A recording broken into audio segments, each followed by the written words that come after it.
Notre rôle dans la levée de fonds en tant qu'avocat se limite à la mise en forme juridique de l'opération, car il existe pour la recherche de financement elle-même des prestataires spécifiques que l'on appelle dans le jargon des leveurs de fonds. Nous intervenons en amont dès la négociation de la lettre d'intention qui résume l'accord entre l'entreprise et les investisseurs. Cela concerne, entre autres, la valeur de l'entreprise ou les principales conditions juridiques du montage de l'opération.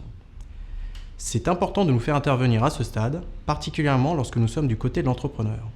Souvent, l'entrepreneur négocie pied à pied la valorisation de son entreprise, mais occulte le reste, dont le pacte d'actionnaires. Nous allons détailler ces points très spécifiques séparément.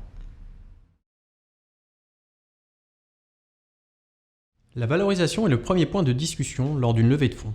Mais afin de minimiser les risques liés à leur investissement, les investisseurs prévoient fréquemment des mécanismes permettant d'ajuster à plus ou moins long terme leur valeur d'entrée dans l'entreprise. Ainsi, dans le cadre d'une augmentation de capital, les investisseurs peuvent négocier un mécanisme de répartition préférentielle du prix de cession. Cela leur permet, dans le cadre de la cession ultérieure de l'entreprise, de récupérer tout ou partie de leur investissement avant les autres actionnaires. Et il existe aussi d'autres mécanismes tels que les BSA et les OCA.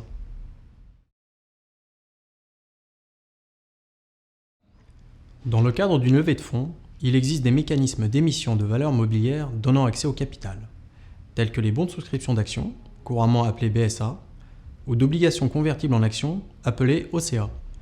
La conversion de ces valeurs mobilières en actions est subordonnée au résultat de l'entreprise, et leur parité de conversion permettra aux investisseurs de se reluer au capital, c'est-à-dire d'augmenter leur pourcentage dans le capital en cas de résultat de la société plus faible que prévu. Ces dispositifs sont fréquents lorsque la négociation de la valeur de l'entreprise repose essentiellement sur ses perspectives d'avenir, c'est-à-dire surtout dans les entreprises de croissance.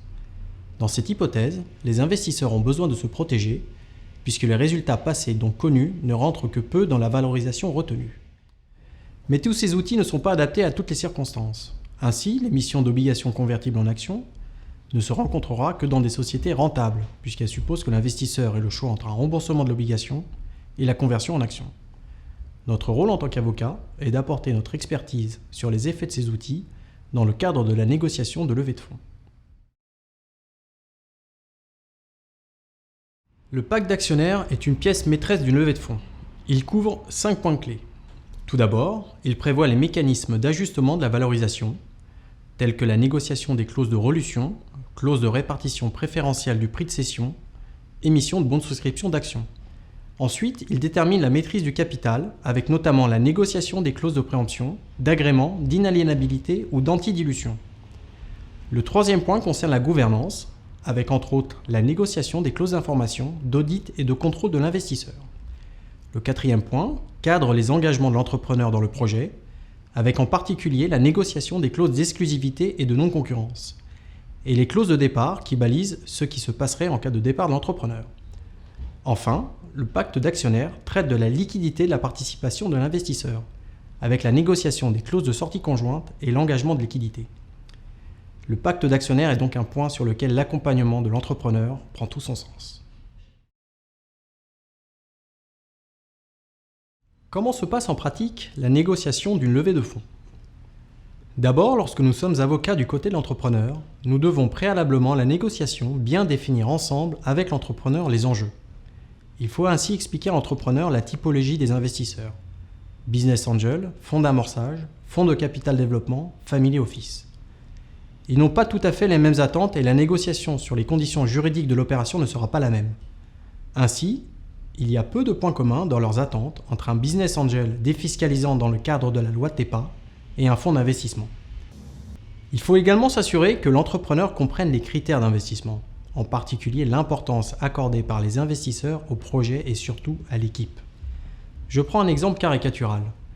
Si un entrepreneur souhaite lever des fonds dans le cadre d'une société en phase d'amorçage, mais refuse toute obligation de non-concurrence ou d'exclusivité, nous l'encouragerons à ne pas perdre du temps dans une opération de levée de fonds. La présence de l'équipe est en effet primordiale pour l'investisseur. Il en est de même de la compréhension du métier de l'investisseur. Ainsi, s'il s'agit d'un investisseur financier, il faut avoir en tête l'importance pour lui de ce que l'on appelle la liquidité, c'est-à-dire la possibilité de sortir de l'investissement dans un certain laps de temps. Surtout, et nous pourrions conclure sur ce point, il convient de se rappeler que la première qualité à avoir dans le cadre de cette négociation, c'est de savoir écouter l'autre, d'être capable de lui faire exprimer ses intérêts et de les comprendre. Car ce n'est que lorsqu'on a compris les intérêts de l'autre partie que l'on peut être imaginatif et concilier des intérêts qui au premier abord sont divergents. C'est cela le secret d'une négociation gagnant-gagnant.